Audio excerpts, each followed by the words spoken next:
Procedural safeguards. Procedural safeguards are reviewed to ensure parents are completely informed of their rights under the Individuals with Disabilities Education Act. These represent their rights as parents and the protections they have and their child as well under the law and its implementing regulations. Parents are equal members of the IEP team. As a parent, you have the right to participate in all of your child's IEP meetings. The Individuals with Disabilities Education Act guarantees you, as parents, the right to inspect and review any educational record of your child that the school system or other participating agency collects, maintains, or uses with respect to the identification, evaluation, and educational placement of your child and the provision of a free appropriate public education to your child. The Individuals with Disabilities Education Act and other federal laws protect confidentiality of your child's education records.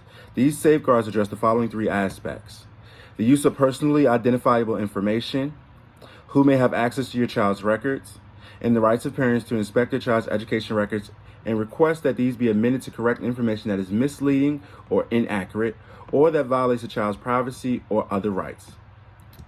Now, before the school can take certain actions, it must inform you and get your written consent. This gives you a voice in decisions about your child's education.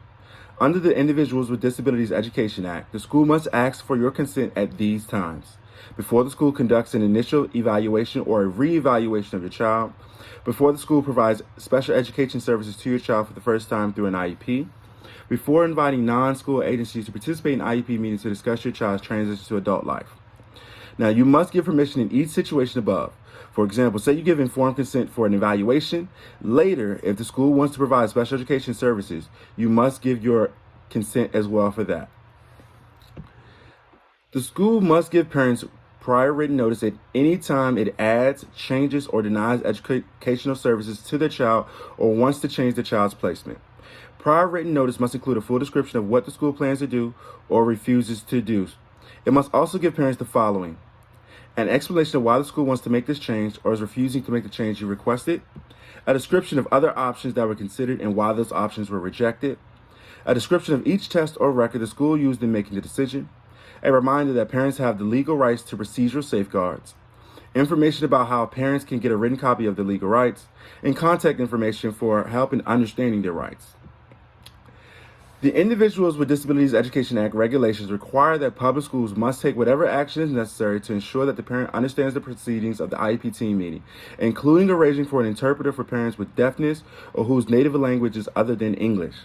Therefore, schools must provide interpreters during IEP meetings or other special education meetings for limited English proficient parents who do not speak English well enough to participate meaningfully without an interpreter.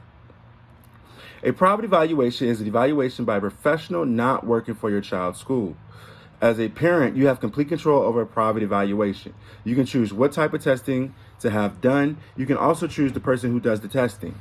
The evaluation can be comprehensive or just focus on a single issue.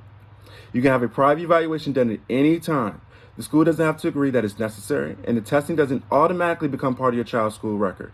You don't even have to tell the school. In some cases, a school would agree to pay for or be required to pay for private testing. Parents and guardians also have something known as stay put rights. This applies when you dispute a change the school wants to make to your child's IEP. When you invoke this right, your child's current placement can remain the same until you and the school resolve the dispute. You and the school may disagree about your child's IEP. Federal law gives you several ways to resolve disputes. The options for dispute resolution range from negotiation to a due process hearing, which is like a courtroom trial. For further additional information about procedural safeguards, you can consult with the Center for Parent Information and Resources, as well as go online to understood.org. Thank you.